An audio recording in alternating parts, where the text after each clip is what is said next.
Assalamu alaikum wa rahmatullahi wa barakatuhu. Welcome to the Islamic Vibes podcast. I'm your host Majid, and today I'm joined by my esteemed guests, Brother Rash, Brother JK, and Brother Afi. How are you doing, my brothers? Alhamdulillah. Walaikum assalam. All good. Yeah. It's been a while. It's been a while since we had one of these. I did record one a couple of weeks back, but obviously the A team is the A team. But it's good to have you guys back on. I hope everything's been going well since Ramadan, end of Ramadan, shall I say. Rash, I know you just returned from Bangladesh. Yeah. And I was going to say, obviously it's a kind of tragedy that happened there with the floods and stuff, and whether your family is in that side of Bangladesh or... No, alhamdulillah, they're not at that side of Bangladesh, but again, that doesn't take away from the fact that a lot of people are suffering, a lot of people, the situation's not good at all. But alhamdulillah, a lot of people are coming together to try and support and help, even if it's not as much as we expect from governments and stuff, but just general public, and people are definitely helping. So difficult situation, really. If only the Ummah's wealth was spent in a way where we can, have our infrastructure as good as some of these other places. But, alhamdulillah, these are tests for us, really. Yeah, definitely, man. I've seen some of the scenes, and I even saw this one video where there were like crocodiles, man, in the flood water. It's Scary. If the water's not bad enough, then you've got crocodiles on your case as well. So it's like a bit like the Afghanistan thing. It's like people who are in the most difficult situation already, they're already below the poverty line, already struggling. And then those are the people that tend to get affected the most. And, we saw it with the earthquake in Afghanistan as well. But like you say, just tests and trials, really. Yeah, of course, man. May Allah make it easy for all of them. Yeah, Afghanistan, forgot about that. But yeah, it's a test from Allah subhanahu wa ta'ala. And, we think that those people are unfortunate, but you never know. At the end, it could well be that those people in the next life, where it matters the most, will be in a better position than those who are safe. But Allah alim, Allah knows best. But inshallah, let's crack on with today's topic, guys. And the topic for today's podcast is regarding the movie Lightyear, about Buzz Lightyear. And obviously, if you guys, I think some of you guys are around the age when Toy Story came out, and you're still kind of youngish, and you watched that. But obviously, it's like part of that series of Toy Stories, and the story is maybe a week, 2 weeks old, but obviously we couldn't get this podcast going, and I thought it's something which was really important to still speak about. So yeah, I mean, for those who don't know, there's a movie which has been produced by Pixar and Disney, and it's about Buzz Lightyear. It's called Lightyear, and it's caused a huge controversy because it includes a lesbian kissing scene. Now, this has led to I think 14 countries. When I read it, maybe even more, they banned it. Most of them are Muslim countries, even places like China, which is massive for Disney from a revenue point of view. From the last I read, they're still trying to maybe discuss certain things, but the producers are quite adamant that we're not going to cut anything out. So we'll see how that goes. And to be honest with you, the movie has actually kind of crashed at the box office, right? Now, the main issue here, what we're going to talk about, is the fact that this movie is even though what you got to understand is it's part of the Toy Stories franchise, and the Toy Stories movies were targeting kids. So a lot of people are unhappy because it's primarily for kids, and they feel like content like this, it's something which is political. And the way they're seeing it is that, there's this movie is actually more than even the storyline. A lot of it was being promoted as being like a woke movie. And that's something which hasn't gone down well with not just Muslims, but with a lot of non-Muslims as well. And also there was the interview by Chris Evans, and he's the guy, everyone knows him probably as Captain America, but he's the one who does the voiceover for Buzz Lightyear. And basically, when he was being asked about, the fact that there are places where the movie is being banned, or people are talking about it in a negative way, and what he said was that the real truth is that those people are idiots, and this also didn't go down well. And also what he said is that it's great that we are part of something that's making steps forward in a special inclusion capacity, but it's frustrating that there are still places that aren't where they should be. So obviously this is something, the podcast is going to be geared around this topic, and that's a bit of a backdrop of the movie and the controversy. So inshallah, it will be good to get your initial thoughts really on what you made of what's going on, and then probably get into some deeper content. But Rash, what's your initial thoughts, bro? As obviously someone who's a parent, obviously a Muslim, is this being exaggerated, or is there something to be worried about here? No, so initially I didn't hear about this because that's when I was abroad, and I wasn't probably keeping an eye on some of the stuff that was going on. So I only heard about it a bit later on. But no, I don't think it's being out of proportion, because I think what it is if you are aware of what is going on in terms of the clash of civilizations, then you are aware of the fact that things like, or people like Disney, even people like, or parts of Hollywood, certainly Disney, have always been part of that elite structure as well, which push kind of from a soft power point of view, a propaganda message. And the thing that slightly surprised me was that sometimes these kind of messaging happens in the less, how you called it the Toy Story franchise. Sometimes what happens is you get these so-called, like you said as well, woke movies, or these woke cartoons and stuff, which might be on the fringes, and they try to test the grounds. So Disney sometimes doesn't fall into that category because it's more mainstream, and it tries to be a bit more subtle. But what you can tell from this particular movie, and to be fair, we're seeing it more and more in all TV programs. I don't know if anybody's watched what's the Cobra, Cobra Kai and stuff like that, things that are more prominent and mainstream. The pushing of LGBT, the pushing of homosexuality, the normalization of same-sex relationships is prominent. It's not it's everywhere. So it's not like it's anything new. What I think the only slight surprise for me, and not a major surprise, is that it was Disney pushing this particular thing via one of their main franchises, because I think your point's a good one. The people who go to watch it are people who have been brought up on Toy Story.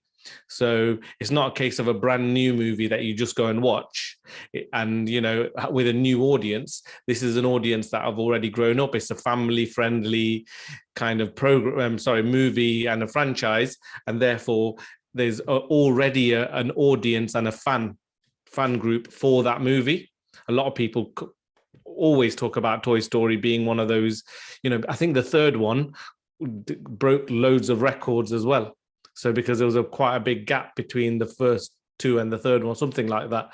So yeah, so that the only thing that slightly surprised me is that it was part of this franchise that did it. But the fact they've come out afterwards going, it's pretty much intentional. They want to push these boundaries, they want to push these ideas. It's not surprising at all from that point of view. They want to impose these ideas, not just on the masses, but on anybody who tries to live in this society and oppose those. All of a sudden you become fringe. Yeah. That was my thought initially. Yeah. Now some important points there, which we'll go into deeper. Just to add though, that initially there was plans to actually remove this scene. Okay. Yeah. I didn't hear that. Okay. And then there was a uproar, and then they included it again. So they knew the sensitivities here. It wasn't something which was like a mistake that, we didn't expect that. This was very, very political, if you want to call it that. JK, what's your thoughts, bro? Yeah, just I agree exactly with what Rash has mentioned, to be fair. And I think just to add, really, I think the key difference, as Rash said, this isn't new. This is obviously in a lot of Hollywood, even Bollywood, to be fair now, across the mainstream media, they're pushing this narrative. They're normalizing same-sex marriage, and not just marriage, same-sex relations, all of that, right? I think the key difference, though, is that this is targeting children. So this obviously is a key thing that, you know, even though many of our generation will watch it or may want to watch it in the sense that it brings up memories, nostalgia about Toy Story, but also it's a children's movie, isn't it? It is for children. That's the audience. So if that audience is then given messages that this is okay and it's actually celebrated, what does that really teach our children? That this is okay, right? This is something that we should embrace. Hence why it's caused more uproar than other movies. There's other movies that have pushed this message, but because it's a children's audience, it's obviously caused more of an uproar. And I think the other thing is, like, one thing also worth just discussing is why is it that we have more of a reaction to these kind of issues, such as LGBT, and some of these fahisha, basically these corrupt views, whereas there's other movies that may promote zina, they may promote alcohol, things that are haram in Islam, but you probably wouldn't see the same reaction. And that's an interesting question, right? I think one could argue that actually there shouldn't be an increased reaction. It should be the same, actually, all of it's haram. But I think the where I stand with this is that there is a difference, because at the moment, this whole LGBT agenda is being pushed massively down our throats. It's not just there. Like, we know it exists, right? We know haram exists because there's non-Muslims and there's kufr that's out there. But I think the real thing is that this franchise is being used as a vehicle to push this agenda, and it's deliberate. It's a very deliberate push to get people, and especially Muslims, because they're the group that are basically pushing back. They want all populations and societies to embrace this corruption. So I think it's justified that we are uproared by this.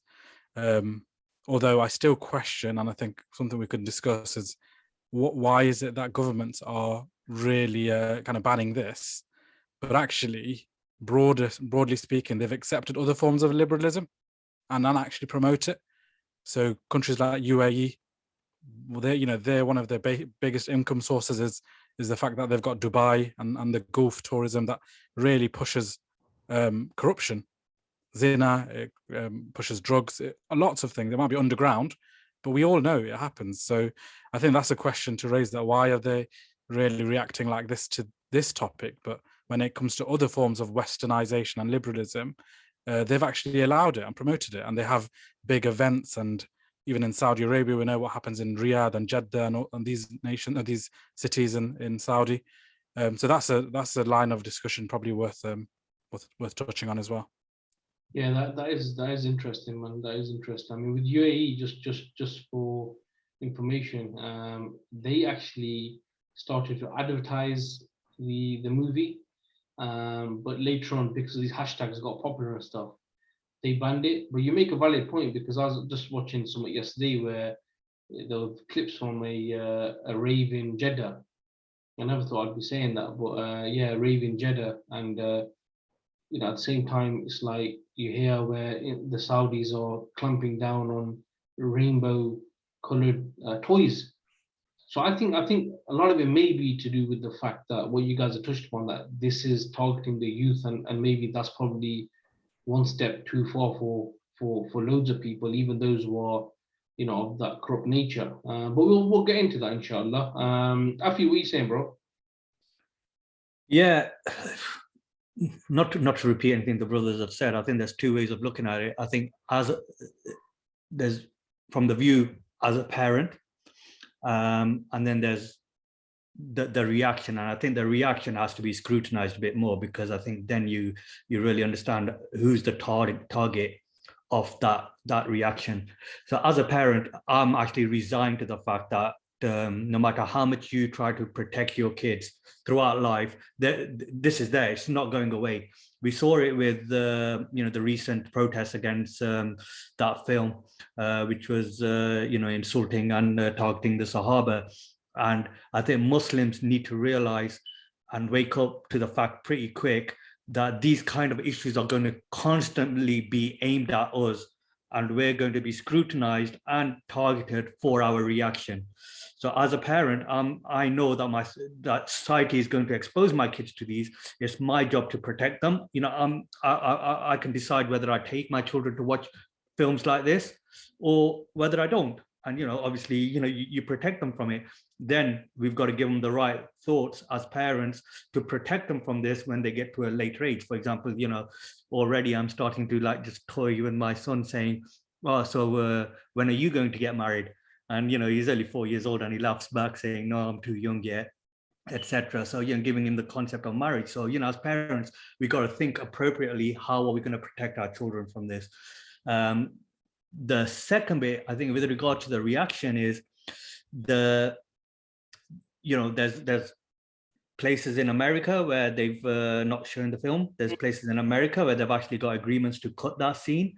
There's a lot, hence why the movie's flopped. So there's a lot of negative reaction to the film from non-Muslims as well, and certain countries in parts of Europe where they're not really happy about this kind of film being presented to films, be it for the homosexuality aspect, or whether, look, this is, as a parent, I've got the right to choose what my child is exposed to, not Disney.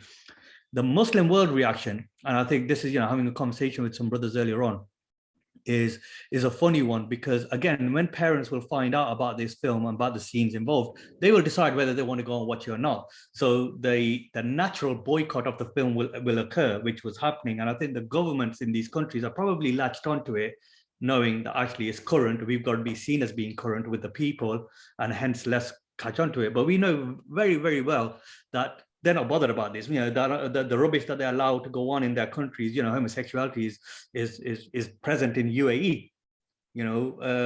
We've heard these anecdotal stories from people who have come back in schools where they got teachers who are openly talking about their sexuality. So the UAE is allowing it, they're tolerant to it, but the reaction then puts the spotlight on countries like UAE, Saudi Arabia, which then gives them their ace card, if you like, in how quick they push further reform. So I think Muslims need to be careful that our solution and our reaction to these situations to protect ourselves and our families does not lie with the bodies that are claiming to represent us, because they are just products of the system itself. Yeah, no, exactly. And so I mean, there's loads to, just from what you guys have just said, there's loads to go into. But one thing I did want to speak about, get your thoughts on, is because what we're seeing is that we are seeing this real aggressive push to try to get these ideas out amongst the people, and not just a push. It's in a way, it's aggressive in the nature that if you accept it, it's fine. If you don't accept it, then there's a problem with you. Like, so the people, that the director of Disney mentioned something about, we need to move on, not go backwards. And even other people made references to, those people who are against this type of ideas, that they are backwards. They basically, they live in it, as I think it was Chris Evans, he said they would die out with the dinosaurs, right? But what we're seeing is that there is this push, and we even seen it with Idrissa Gueye. Well, I'm sure that's not his name, but because that could sound wrong as just like that. But brother Idrissa, when he refused to play for PSG because of the rainbow colours, there was a big hoo-ha about it. Okay, there were calls for him to be fired, there were calls for him to be cancelled, and all sorts, right? So there is this push. So what I thought would be good to discuss really, and for the listeners to have a think about, is the word tolerant and the other word intolerant, because it's always viewed as Islam is intolerant, right? But in reality, if you think about it, Islam tolerates that which Allah subhanahu wa ta'ala makes permissible, and it's all intolerant against that which is haram, which Allah subhanahu wa ta'ala prohibits. Okay. However, if you were to examine, just say, the secular world, the liberal world, the champions of freedoms, how are they any different? The fact that to them, they tolerate what emanates from their ideology and their viewpoint. However, when it comes down to issues to do with Islam or people who are against these ideas being promoted to their children, they are seen as people who are intolerant, right? So, what's your thoughts on that, if you have any?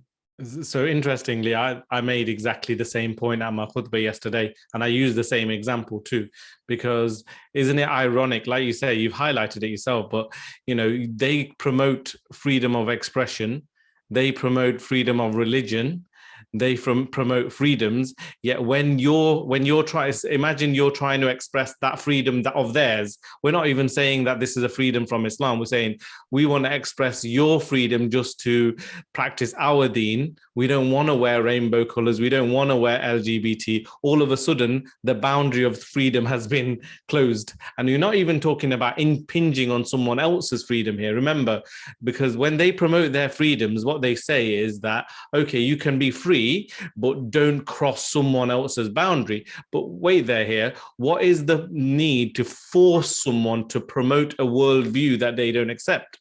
So Idrissa, if he doesn't want to promote, he's Muslim, he recognized that Islam is against this, why should he be forced to promote this corruption? From his point of view, he's not going to want to promote it. None of us would promote it. But now more and more is being propagated in our companies. People are changing their logo of their companies to have the rainbow flag and things like that in there. And a lot of it is because of this kind of muscular liberalism, as it's sometimes defined as, because what they're trying to do is, and it's interesting even using the word, is they're trying to bombard people to such an extent that what is normal gets changed. Sometimes when something's on the fringe and it gets promoted as an idea, it's very hard to change everybody's opinion.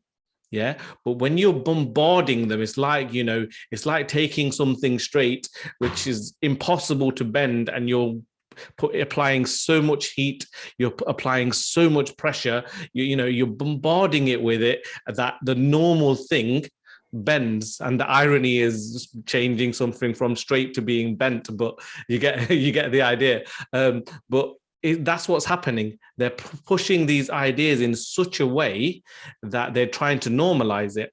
And the other issue with that is that, some of these major players, your Disneys, your Apples of the world, your Googles of the world, a lot of people don't appreciate nowadays is these are players that are part of the deep state.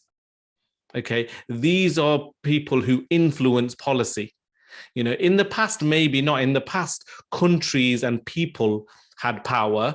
In the generation we are in today, the power is beyond borders. I think we mentioned it in previous podcasts. A country now doesn't hold power on its own. These kind of players that are across borders hold powers. So like Tim Cook from Apple, he's openly gay. So what happens is, if these major players and major world kind of influencers on the tech scene especially are of that nature, not nature, that's the wrong word to use, but are of that inclination, then they want to push these ideas to normalize it more. And if that is happening in the people who have the media, then it's a lot easier to influence people, to the extent that, some people, like when you speak to them face to face, like as a one-to-one, say you speak to a non-Muslim, even a non-religious non-Muslim, one-to-one, and you say to them, do you accept this? A fair few people will say, well, if someone wants to be homosexual, that's up to them. I haven't got a problem with it. But if it was my child, I would be opposed to it.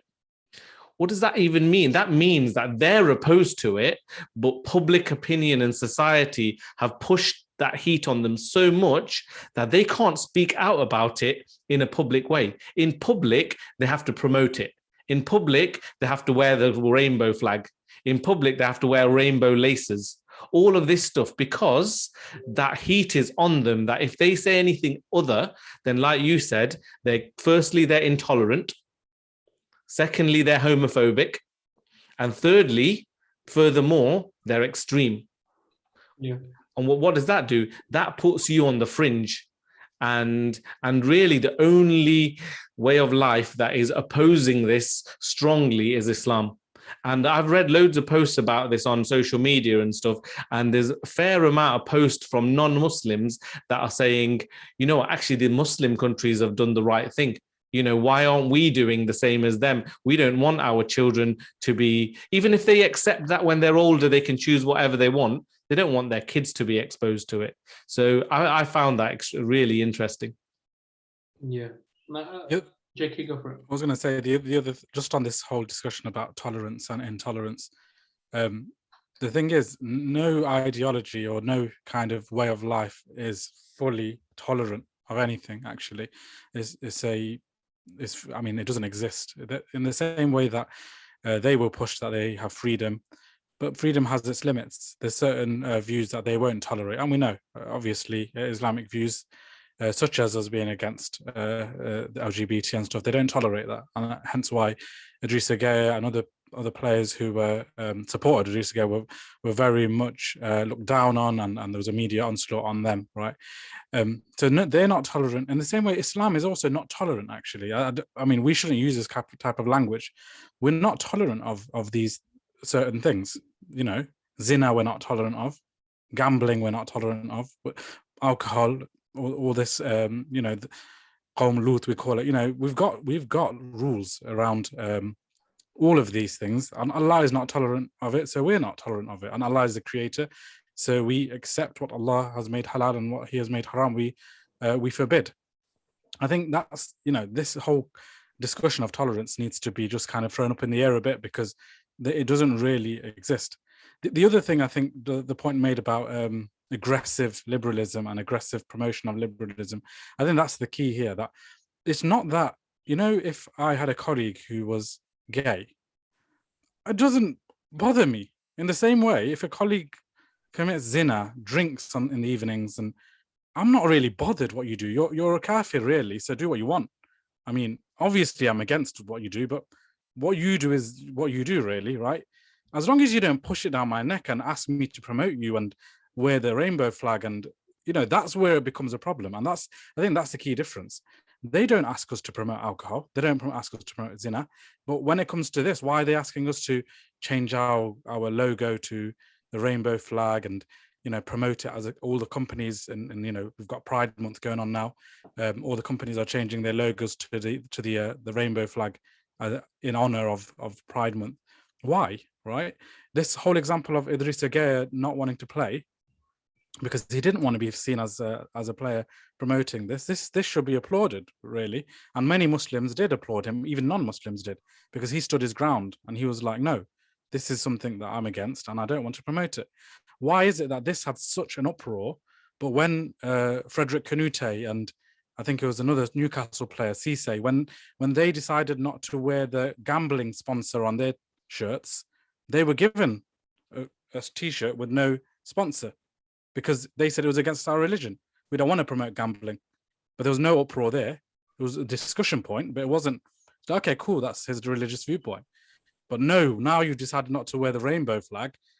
You know, you're the worst evil enemy to them, and you're an enemy of the state and liberalism. And that's the key. I think that just shows that there is an aggressive agenda of pushing liberalism.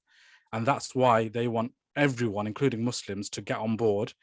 And we need to stand strong, and we can't, you know, become weak and start to be acquiescence to all of this stuff and try to promote it and, you know, beat around the bush when it comes to the topic. We need to stand firm and say, no, this is against Islam. This is against what our Creator has told us, and we will stand firm against this.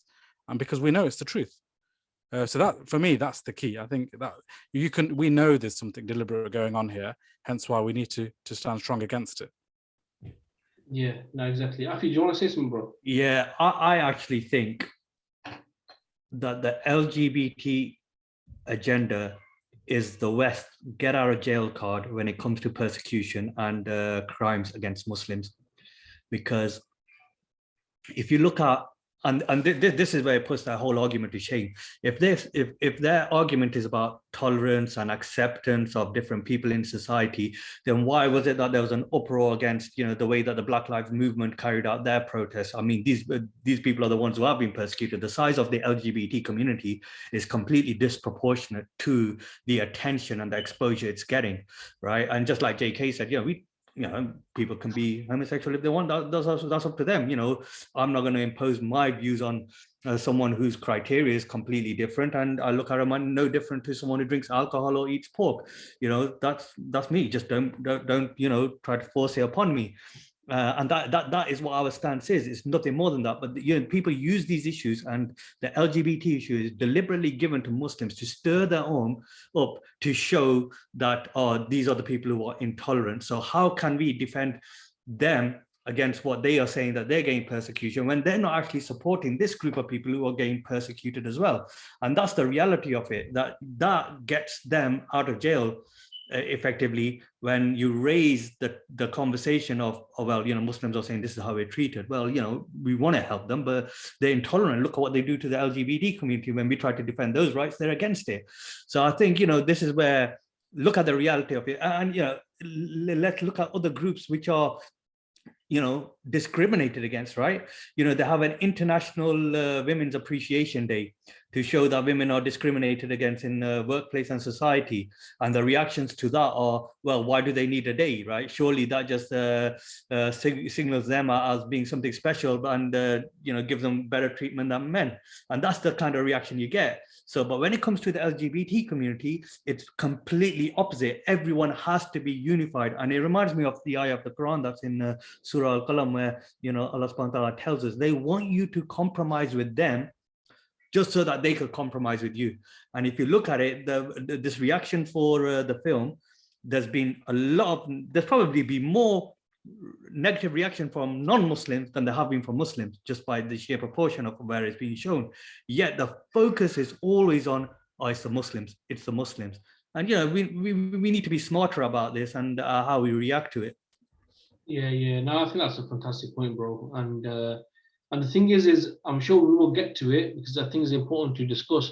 Maybe there are people who within the Muslim community who are falling into a trap and are actually promoting that Muslims should be allying with this community, because the fact that, I don't think it's just because they're thinking, well, they're a minority, we're a minority, so we're going to go side by side. I think they're trying to undo the narrative you mentioned, that look, we're cool with these people, so you can't use that against us now, right? When it comes down to, well, Muslims, look how intolerant they are towards those people. Who cares what happens to them, right? But we will come to that, inshallah. So on some of the stuff that you guys mentioned is, and if you think about it, it is really like thought police. That's the way I see it, like a Nazi state, because if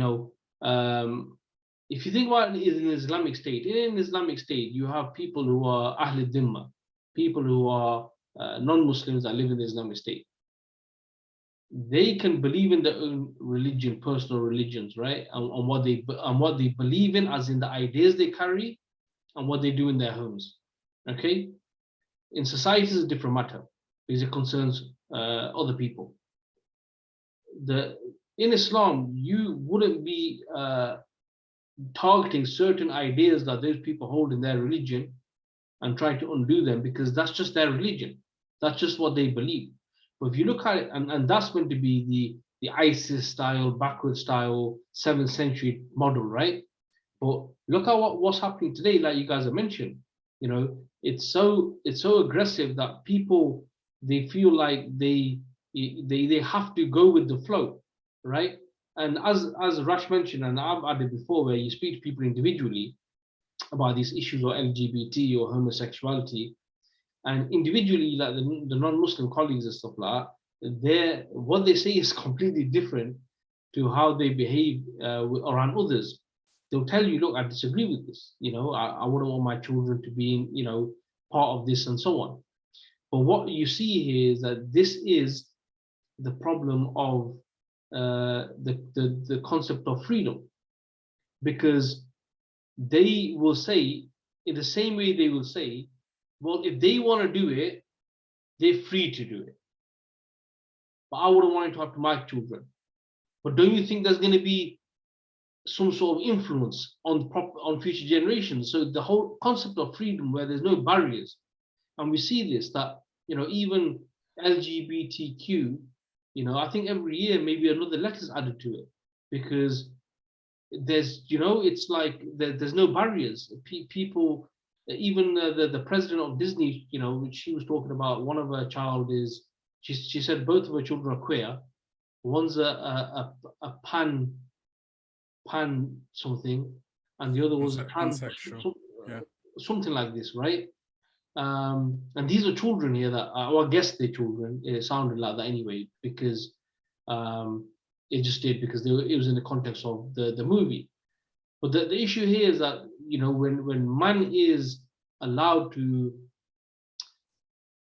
base right and wrong on his desires, there will be inconsistencies all over the place. And it just goes to show that you have people, non-Muslims, who believe in the concept of freedom, but they also are against this. But actually, really, you know, how can they be against it? Even if they're against the idea, look, I don't want my children exposed to this. But if you ask them in person, okay, not now, but would you want your children to be gay in the future? They would say no.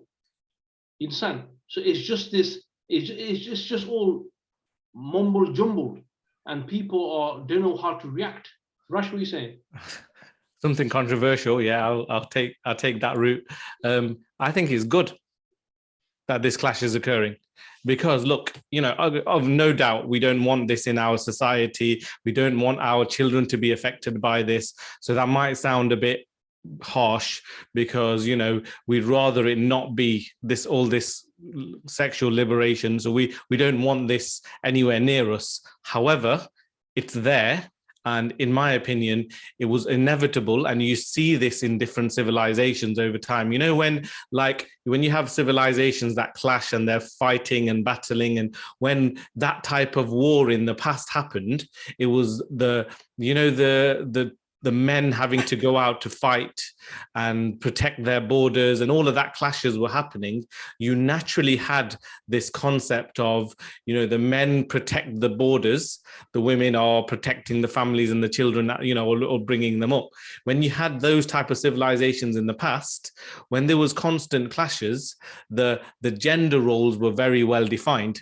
Okay, what happened over history and civilization now is when civilizations became more comfortable and were able to kind of enjoy their successes more and more, you saw these, especially where there was no guidance from a religious point of view, and there's no guidance from a creator, then people start to go down these routes of just wanting sensual gratification being the priority. So what ends up happening is we're seeing it now. And why I say in a way it's good is that there's a clash occurring now whereby non-Muslims are going, wait there. Remember, this is against people's nature. Yeah, you know, and yes, some people might be like, okay, people can be homosexual if they want to and have that opinion. But that doesn't take away from the fact that the vast majority of people, by their nature, even if the society has corrupted them, by their nature, they'll be like, you know what? I don't want that. I don't want my children to want that. So then when they see Muslims being the only ones that are at the forefront saying, look, we ban this, we don't want this, we're against this. You often get, I had a discussion with someone recently and he was like going, you know what, you know, the way you guys really prioritize your family structure, you know how you guys, you know, prioritize marriage, you know, you guys prioritize having children. What's happened to us? There's a non-Muslim person. He's like, what's happened to us?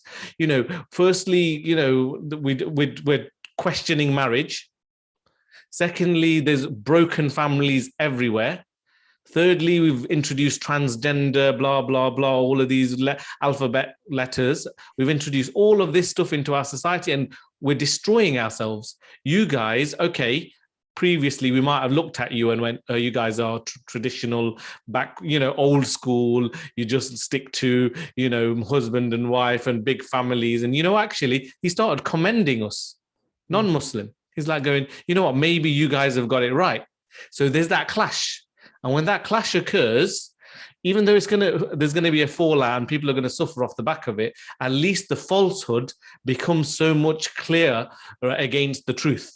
The truth stands out so much more. And it reminds me of the saying of the Prophet sallallahu alaihi wasallam when he was like saying that Islam came as something strange and it will return to being something strange. So good tidings to the strangers. As reality, or as the civilization is changing constantly, Islam stays the same. Yeah, but the more this liberal civilization just moves and moves and moves and goes off on a mental tangent, Islam stands out. And if that makes you strange, then, like I say, good tidings to strangers, because we'd rather be strange than constantly keep changing and adding extra letters onto this LGBTQ plus YZ, whatever. Yeah, we'd rather say strange and stand out from the crowd and protect our values and protect our deen than fall down this route. So that, I think that clash had to occur. And in fact, I think it's, in a way, can be seen as positive. Yeah, definitely. And have you guys seen the that clip from Andrew Tate? I don't want to promote the guy because I don't agree with everything. Guy, bro. I'm not promoting him, but I think it's a good point that Islam is the only way that may remain intolerant. Who's Andrew Tate? Andrew Tate is. Okay. You've probably seen the clip. You've seen the clip that The guy. Anyway, I'm not gonna bald guy with the podcast. Yeah, that guy. Yeah. Cool. But no, I'm not. Like I said, I'm not promoting the guy because he says some other dodgy stuff. But this point here is a good one, because it's basically what you said there, that Islam can be commended even by the non-Muslim, because you can look at that Islam and the Muslims and say, look, they stood firm. They stood firm in their position against all of this wave of liberalism, and they can be seen to, and whereas everything else moved, even Christianity, even conservatism moved, whereas Islam remained in that one position and always stayed on that position. And that's commendable, because they're the ones that, have to suffer from it and like become strange and weirdos, but actually at least they stood to their principles. And that is commended not just by this guy, but many people commend Muslims for that, and like your colleague as well. So no, I think that's a really good point, that sometimes you need things like this to happen for the truth to come and be viewed against the falsehood for what it is, really.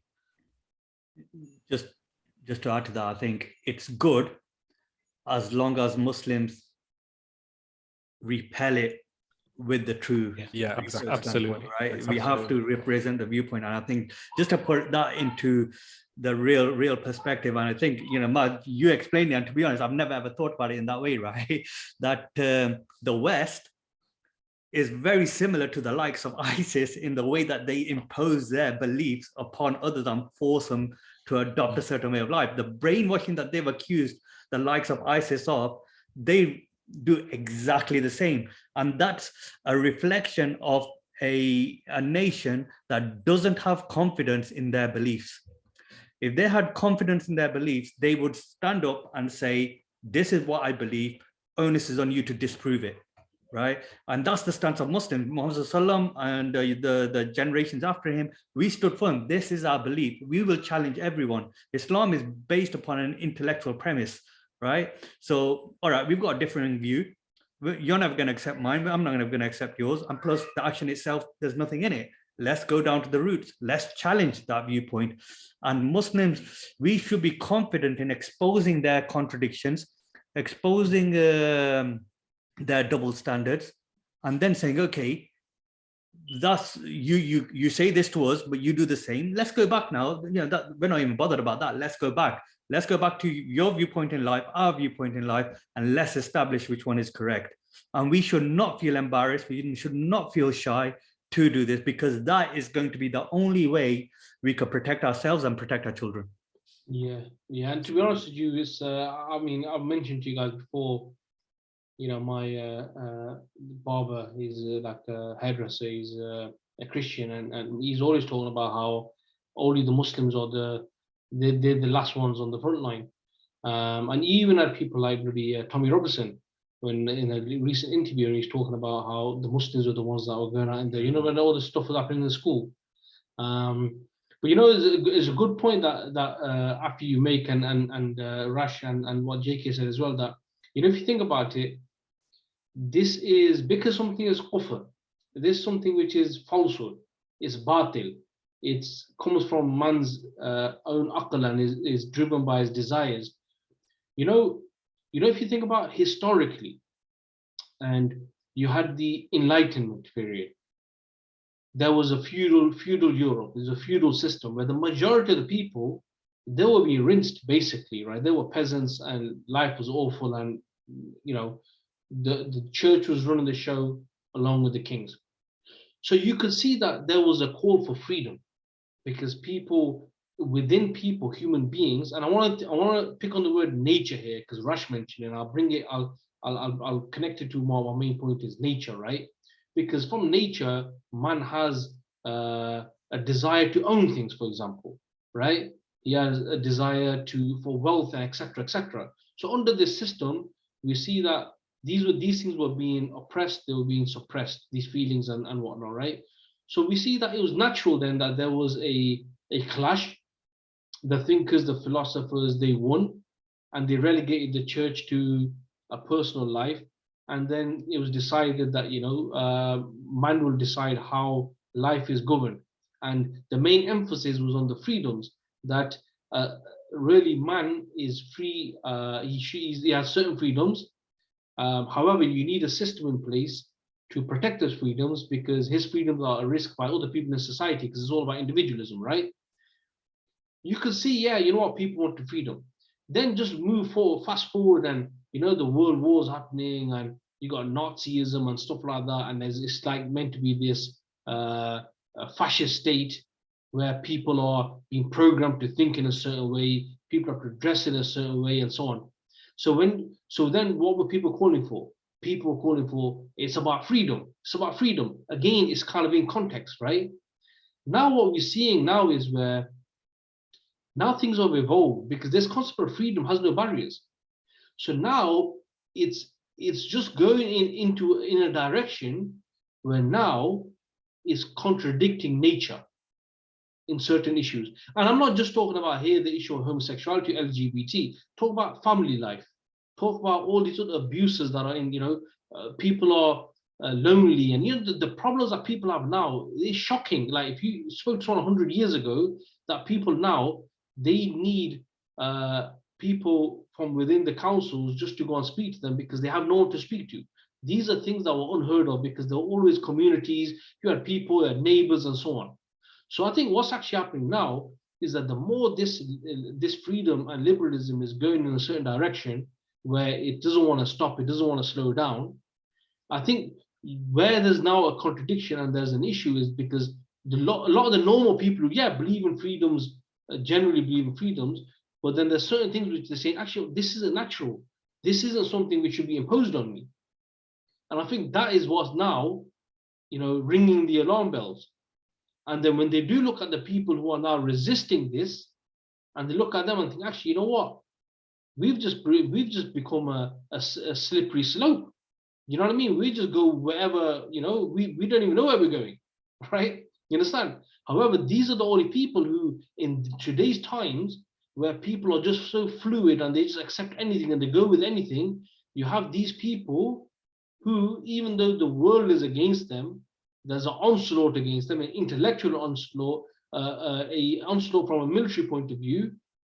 They're standing their ground, they're standing firm.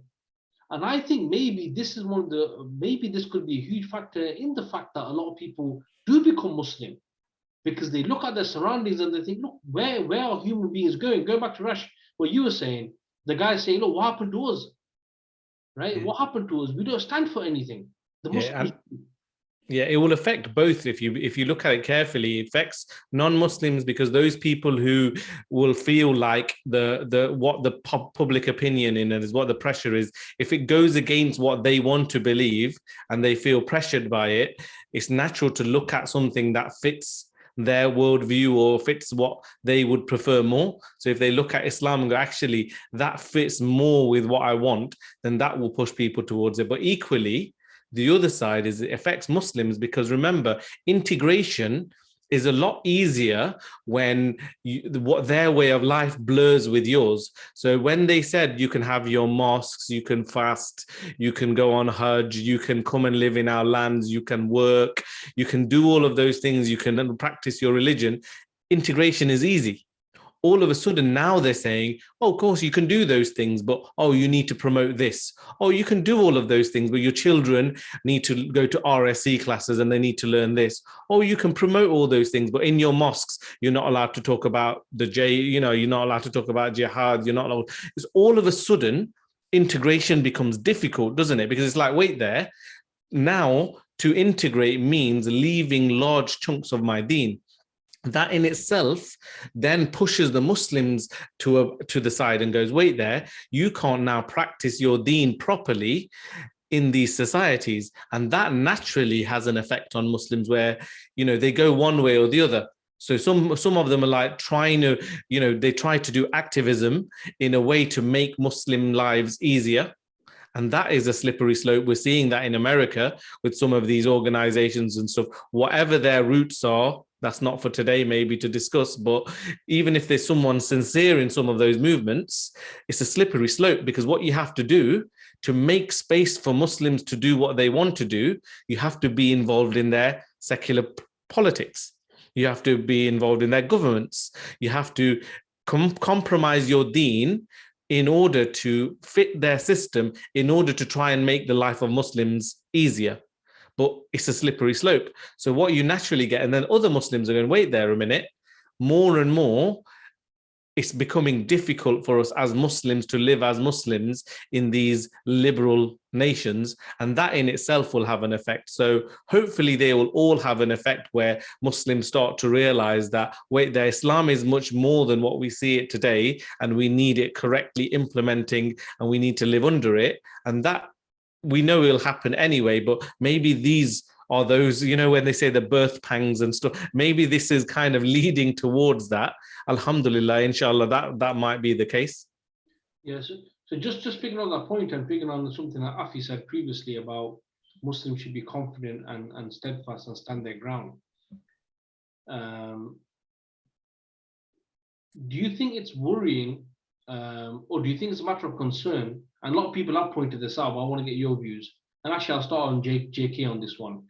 The fact that whilst it would seem like the best way to counter what's happening is by standing by your ground, holding to your roots, making your stance very firm and very clear. This is what we believe, and this is what Islam says, going back to Quran and Sunnah. But then you do have, and obviously issues in America is far more advanced in other places, certainly with liberalism and this sort of stuff, obviously barring France and such, but let's just concentrate on America. Now, recently we have seen there's been a lot of dais calling out people like, Omar Suleiman, people like Yasser Qadi, who they acknowledge that these people have actually done great works in regards to the dawah, right? However, their view that what the Muslims should be doing is allying and siding with the LGBT community is in a way like they're probably using like the maslaha from their warped type of understanding that this is a benefit that's going to benefit the ummah if we stand by these people, right?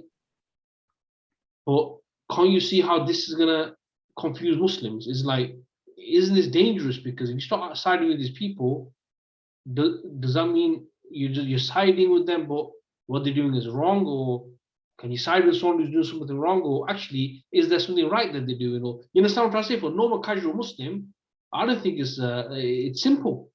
JK, what are you saying?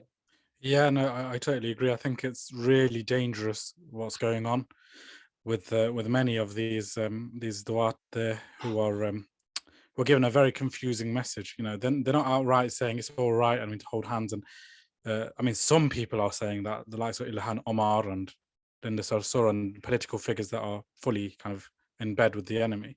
They are, but these du'at are making excuses for the people like this and still supporting them. And at the same time, they're giving a very confusing message in that they are basically saying it's wrong, Islamically is wrong, right? This action is wrong. We know it's clear cut in the Quran. We know the story of Lut alayhi salam. It's wrong, right? But at the same time, whilst they say this, they always have to add this kind of but to the end. I mean, for us, for Muslims, it's clear cut. It's wrong, right? There is no but. But they add this kind of, oh, however, given the modern time we're living in, given maslaha and all of this arguments, they are given this confusing message in that morally, and this is the argument Yasir Qadhi is making, is that morally it is wrong. However, we can support them politically. What does that even mean? That is secularism. That statement in itself is a secular statement where you've separated religion from life, right? You've separated religion from politics. Our stance is very clear as Muslims. It's, you know, whether it's political or, you know, whether it's kind of just a personal thing, it's wrong, right? The act is wrong, the LGBT is wrong. So there's no way we should be supporting this. And people like Jonathan Brown, they make even more confusing statement. They say that, yes, I'm against it, but I'm not against the right to be gay. What does that even mean? How can there be something that is haram? It's haram, like we know it's haram. They know it's haram. They said it's haram, right? But we support the right of someone being that and acting on it and all of that. That in itself is a very confusing message. And why it's dangerous is because these people hold authority. They're not nobodies. People look to these people, right? Yasir Qadhi has immense popularity in the Muslim world for a lot of good that he's done in the past with his Sirah series and other works he's done in the past. There's a video about 1914, the you know, a good historical video about why, you know, the Islamic Khilafah fell and the Islamic State fell. Really good historic background and all of that. And he gained prominence, right?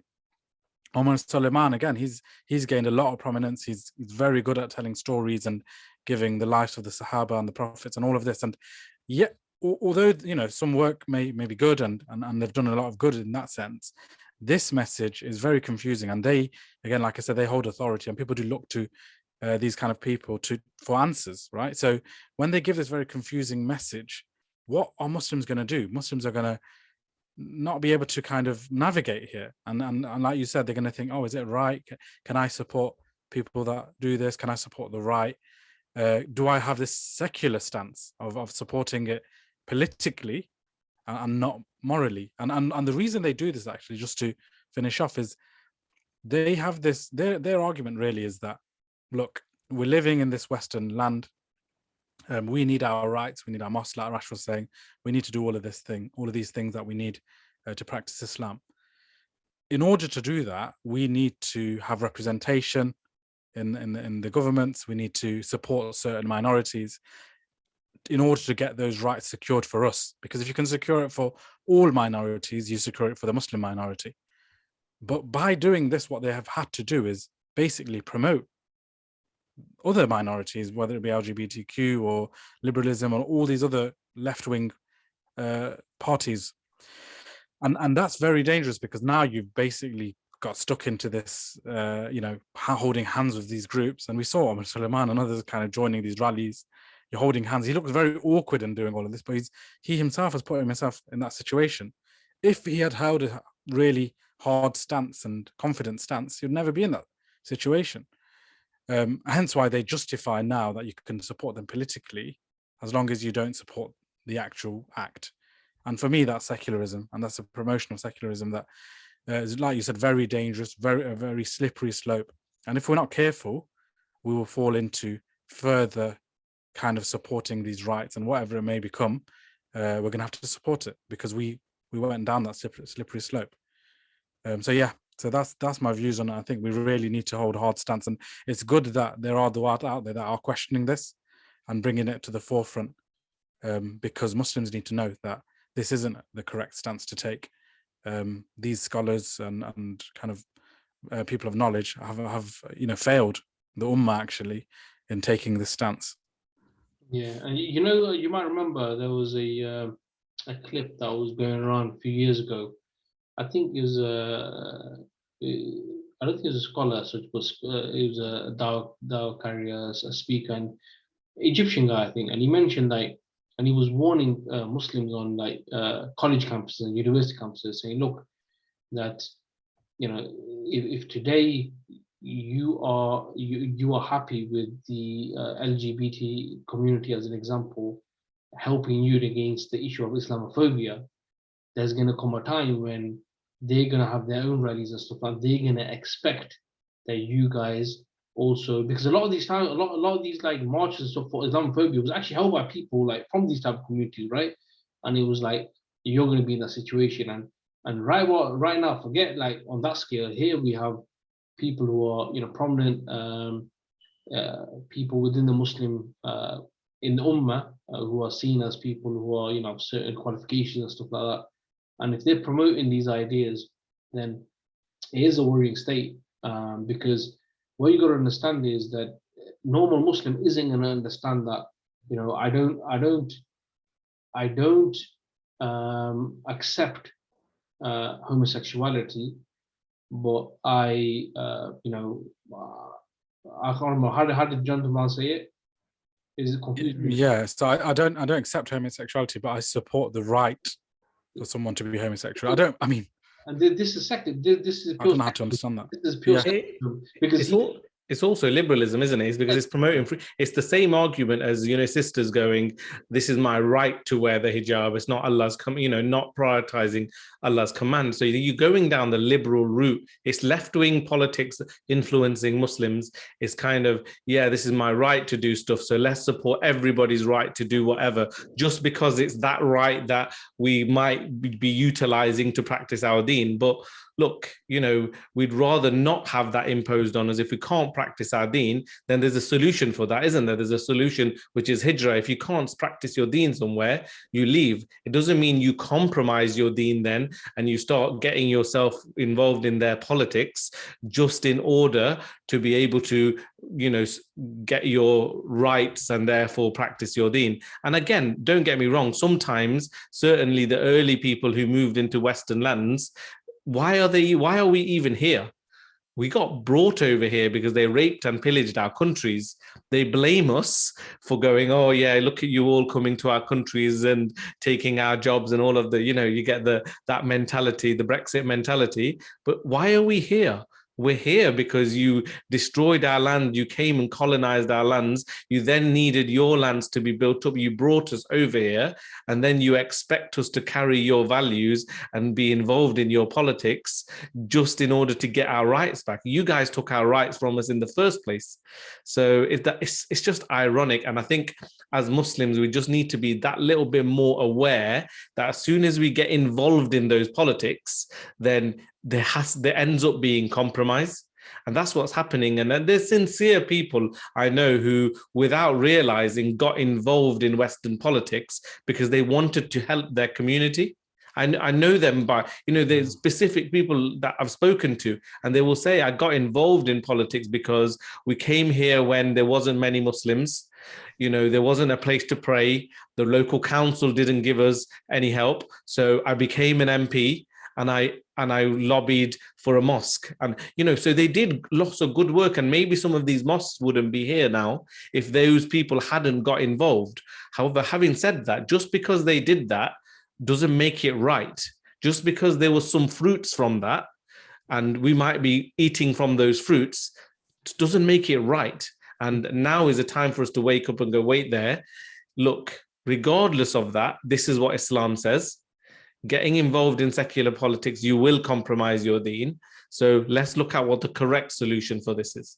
Yeah. And the thing, you mentioned liberalism, you mentioned freedoms, and what's happening is if we were to refer back to the Quran and the Sunnah, let's look at the time of the Rasulullah or the Sahaba and stuff like that.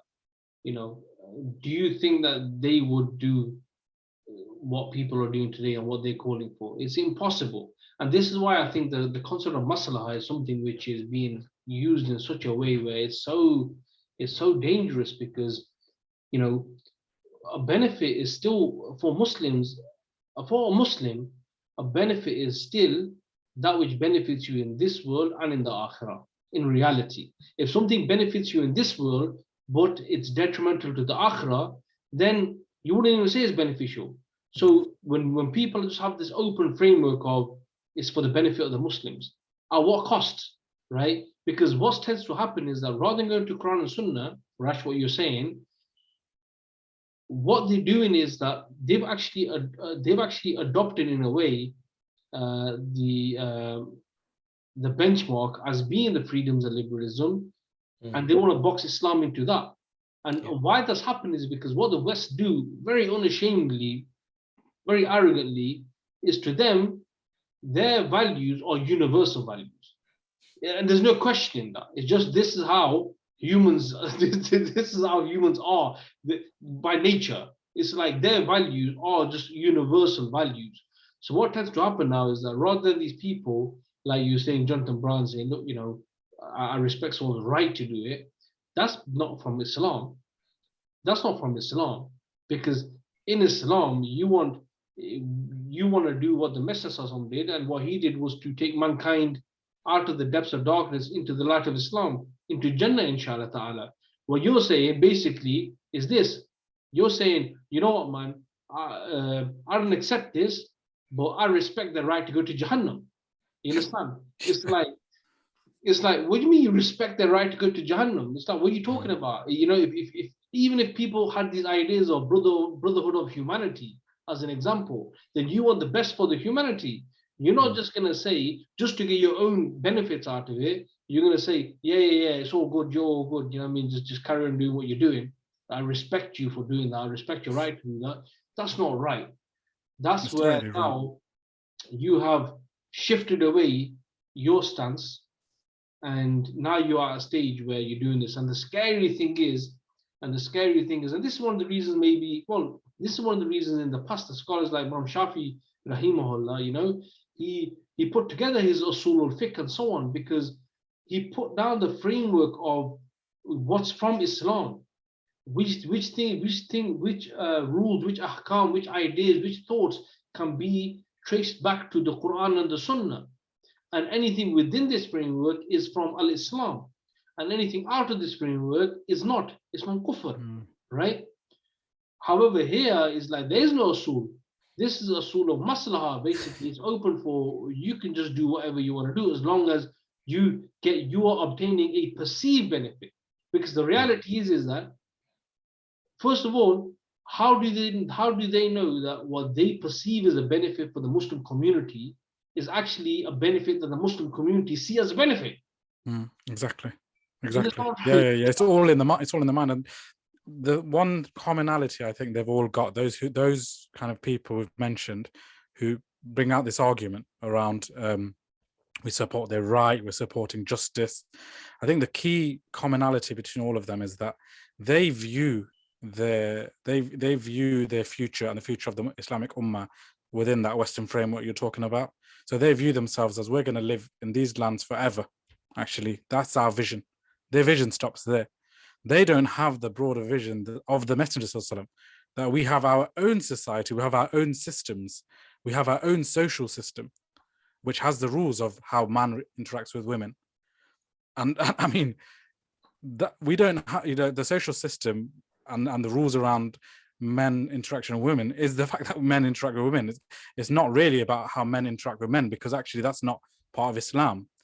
So they don't recognize, I mean, they might know about it kind of in the books of fiqh, but they don't recognize that as a reality, and that reality that needs to be brought back again.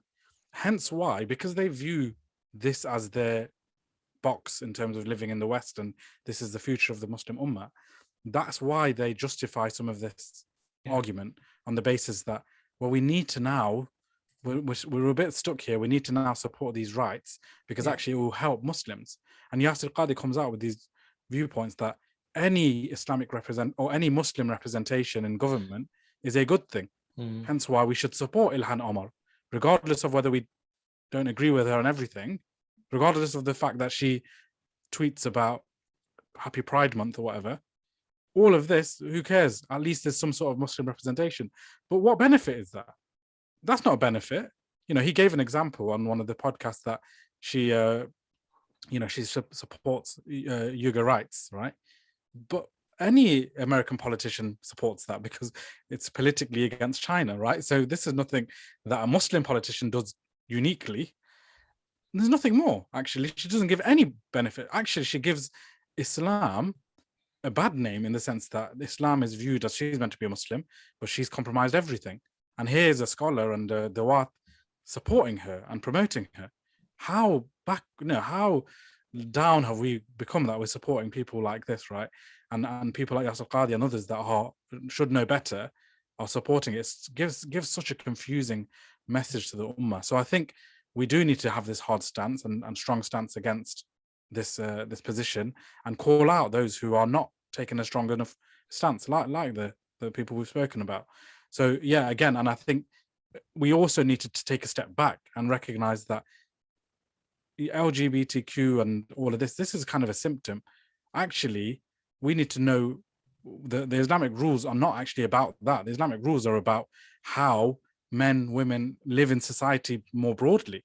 And Islam has those rules. And when we recognize that Islam has a social system that needs to be implemented correctly, then all of this goes away, actually, naturally. And this is what should be promoted. And these scholars need to be taking that stance rather than acquiescence with the liberals and the left-leaning people. Yeah, I think it's what Rush was saying earlier as well, JK, that what's actually hearing is that, when they're talking about benefits of the Muslims, it's the benefit of the Muslims in a secular manner. Exactly. It's exactly basically that. how can we best serve the interests of the Muslims in a secular state?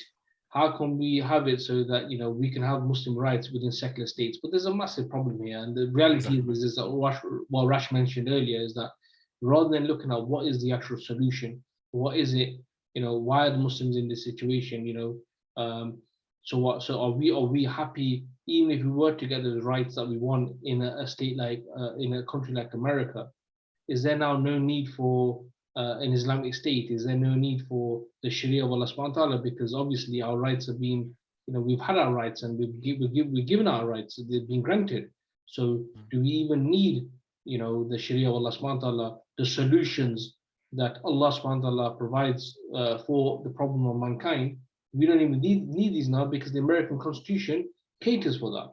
So it is really, it is really dangerous. And at face value, it looks like people are worried about Muslims and stuff like that. However, if you dig deeper and if you have a bit of knowledge about Islam, the Seerah, the Messenger Sallallahu and stuff like this, and you look at the situation where in Mecca, the Messenger Sallallahu, he never ever tried any of these maneuvers to try to gain some sort of rights in Mecca or some sort of and he was forget rights. He was being given the leadership, right? You understand? He would have been the ruler of the place. Forget measly rights. We never saw this. We never saw the Messenger try to get the power or get help from a pagan tribe to go and deal with the Quraysh or something like this, or as an ummah, right? As a Muslim community, we never saw this. So again, like I said, if we don't refer back to the Messenger Sallallahu, then we will be left open. And reality is that at that stage, we have to really ask ourselves, what is our criteria? Is it the American Constitution, or is it the Quran and Sunnah? Because right now, as Muslims, the concerning issue that we should be thinking about is that Muslims have a lot of problems worldwide. Forget America, worldwide. What are the solutions for these problems? Has Islam even given these solutions? Of course they have, because Allah says in this book is an explanation for everything. Why is it we're still in this situation then? It's because we don't have the apparatus to implement the solutions. So what should we be working for? We should be working to bring back the apparatus so we can apply these solutions to the problems, whether it's occupation, whether it's poverty, illiteracy, all the problems that Muslims are facing even the issue like in what happened in Afghanistan, what happened in Bangladesh, in regards to the infrastructure and all these issues, the corruption, why these houses, like, you know, bloody a bit of rain hits them and they collapse. Why is it all these issues, all these problems that we see that the Ummah is plagued with in those lands, in the Muslim lands? We have solutions for these, but we can't apply them. And I think it's very selfish to say, okay, whilst us in America, we just, you know, we're willing to give up all that and to try to work within the system just to make life happy for us, just to make, you know, America great for Muslims, right?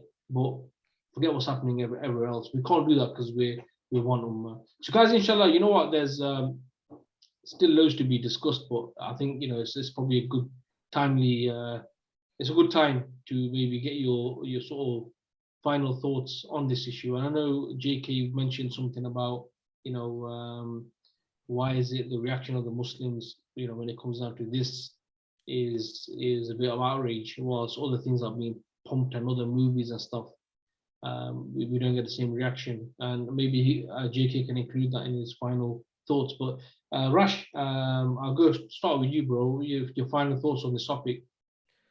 Yeah, so going back to what we talked about right at the beginning, I think that has to be a priority, in that we now need to make sure, more so than ever before, that we teach Islam to our children in such a way that they're prepared for this bombardment of liberalism, be it movies, be it music, Netflix, TV, social media. It's from every single direction. They're going to be bombarded. And I think what Afi said is really relevant here, when he said that no matter how hard you try, you're not going to be able to protect them from that. They're going to get that, where, you know, it's everywhere. So what you need to do is you need to prepare them. And that's a positive thing, because I think in our time, I think we can appreciate this more than ever, is that when we were growing up, our parents didn't really give us Islam in that intellectual way. You know, we went to the mosque taught us how to read the Quran. At home, we knew we were Muslim, and our parents told us to go and pray and stuff like that. But we didn't really get that defense mechanism from the home. We kind of were almost a little bit fortunate in that in those times that onslaught of ideas wasn't as prevalent, I think, certainly because of social media and all of the generation we are in today. And alhamdulillah, we maybe came in touch with the right people at the right time to help protect us.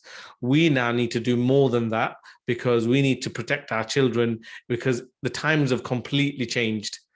The way ideas and TikTok and all of these things, the way they can travel and, you know, manifest in our children. Because, you know, go and speak to some imams. I'll guarantee you, even though this is not well known, imams will tell you that people are coming to them saying, I have same-sex feelings. It is happening. Yeah, imams are having to deal with this, and it's because of the bombardment of the society. Yeah, so more important than ever, first and foremost, we need to protect our children, and we need to start doing that from the home, because this attack, this liberal attack, is there, and it's just going to get bigger. And then my final point as well is that concept of strangers. You know, the more the civilization continues to go, you know, more liberal, more Western, more feminisms kicking in, all of these things, the more that happens, Islam will start to look more and more, for them, old-fashioned, for them, in requirement of reformation and stuff like that. Yeah, not for us, for them. So we need to make sure that even if we do stand out, that's not a problem. We want to stand out, because we want to stand out as holding on to the truth amongst those people. I think the word for stranger is ghurba, and there's two types. There's one which is the stranger who is strange amongst the disbelievers as a Muslim. So you stand out from the non-Muslims because what you carry is different from them. But then there's also the ghuraba, which is different from other Muslims, because there'll be those Muslims that have integrated, those Muslims that are slowly starting to practice less, and then the ones that practice more, the ones that hold on to the pure version of Islam, they stand out more. They're strange even amongst Muslims. So we want to be amongst those, because the Prophet ﷺ, when asked, how can we tell who these people are? one of the versions of that hadith is, he said, there will be people who, when the sunnah is corrupted after me, they will come to protect it. They will come to keep it. And we need to try and be of that. And the only way we can be of that, especially on these topics such as LGBT, homosexuality, is if we stand firm and we highlight what the Islamic position of it is, and we in no way support, you know, the way some people are supporting these ideas, even if they're trying to say you can support it politically and morally. That's, like JK said, that's secular way of thinking. So I think those two key points I think people need to take away. Jazakallah, bro. No, definitely. JK, what are we saying, bro?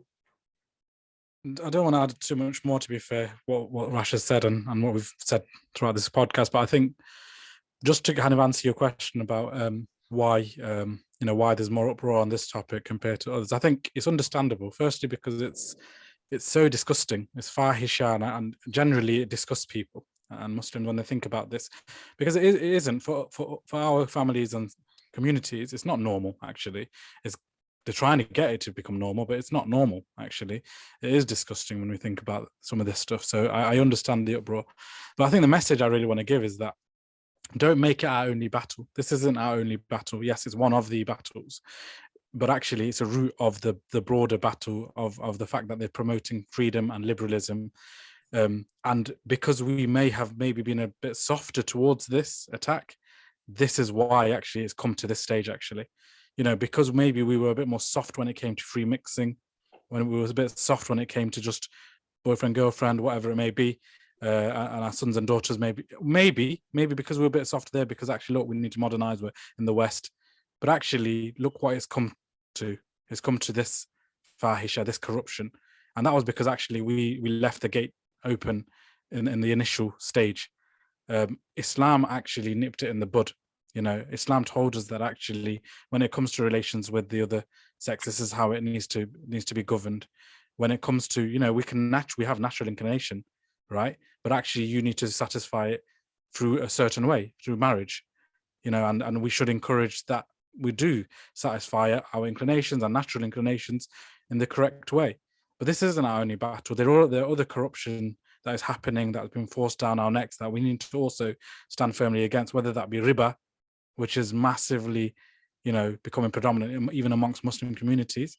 We should have the same level of disgust, because this is a sin that Allah's made war against those people who consume riba. It's not less, you know, even though we might find this topic a bit more disgusting, riba causes, probably could be argued, even more anger towards Allah. So my argument is that I understand totally. I'm not saying I don't understand why we do have uproar here, but don't make it your only battle. Recognize that there's more to it. Actually, it's a root of a broader issue, and our reference point needs to be the Quran and Sunnah in every matter, because it is comprehensive. And this is an example of us not referring to it, what could happen. So yeah, that's really my kind of my final takeaway. Yeah, Jazakallah, bro. Afi, anything you want to add? Yeah, I'll just come at it from a different angle. Look, it's clear, right? Muslims have got it tough wherever we are in the world, whether it's in the Muslim country or the non-Muslim country. To stay true to our deen is tough, and the spotlight of the West is upon. Well, the spotlight of the corruption in the world is upon us, right? And we know we've got it tough. And I think sometimes Muslims may think that, look, you know what, I'll just show a little bit of willing on this topic, not too much because I'm against it, but just a little bit, just so that it cuts me some slack. And I think that is the first step of a very, very dangerous journey, because I think you really need to understand why we're getting this slack.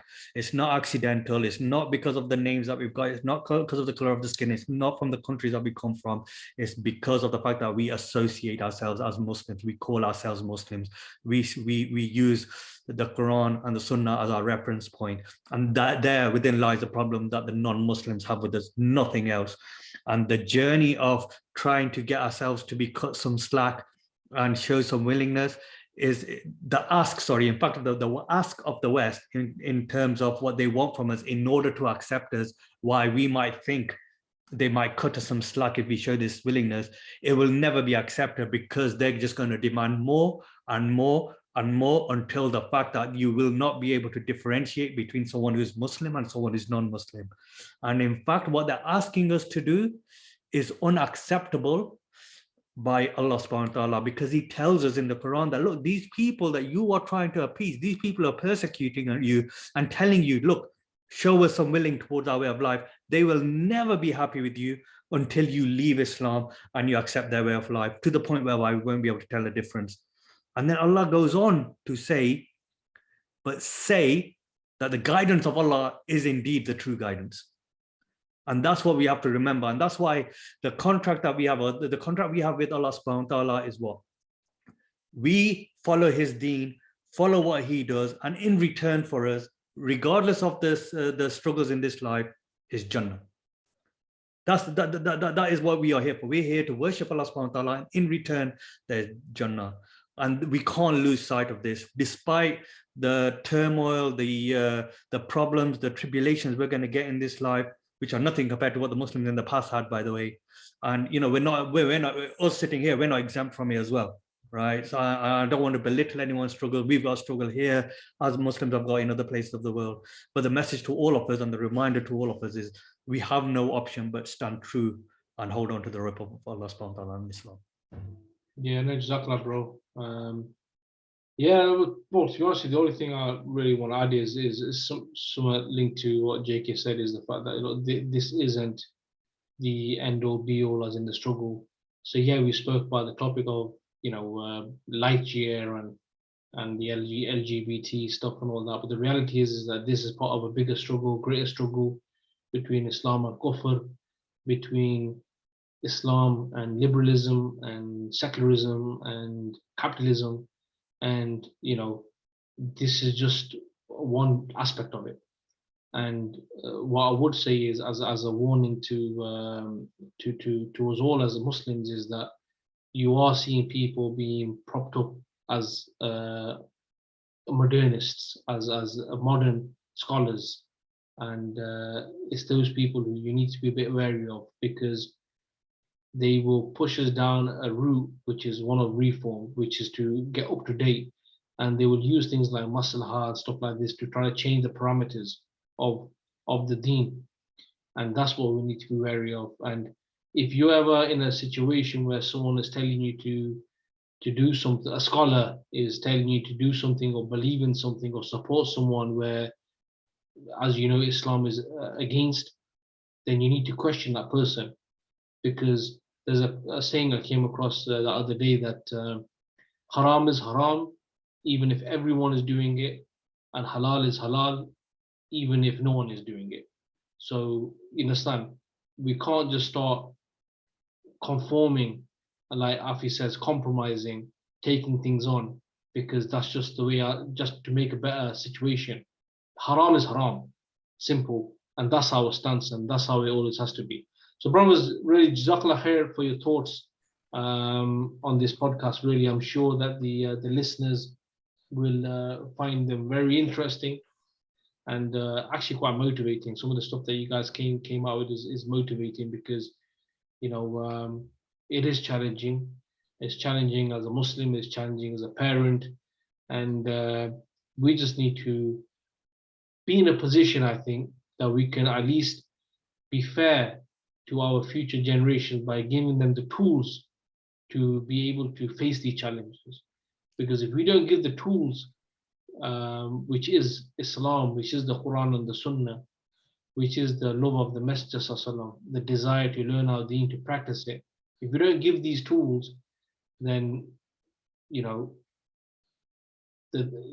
a couple of generations time, forget being homosexual or whatever, they might not even be Muslim, and that's the reality of it. So let's not just concentrate on building houses for them and getting the next gadgets and making sure they got the latest designer outwear. That's not what it means to be a parent. What it means to be a parent is to and a Muslim especially, is to give them those tools that they will be able to challenge those things that Allah subhanahu wa ta'ala and his Messenger sallallahu despise. So inshallah, on that note, guys, we'll bring this podcast to a close. As all the listeners will know that the Islamic Vice podcast is available on all popular podcast platforms and also on my YouTube channel, Path to Revival. So inshallah ta'ala, my brothers, until the next time, assalamu alaikum wa rahmatullahi wa barakatuh. Wa alaikum salam wa rahmatullahi wa barakatuh.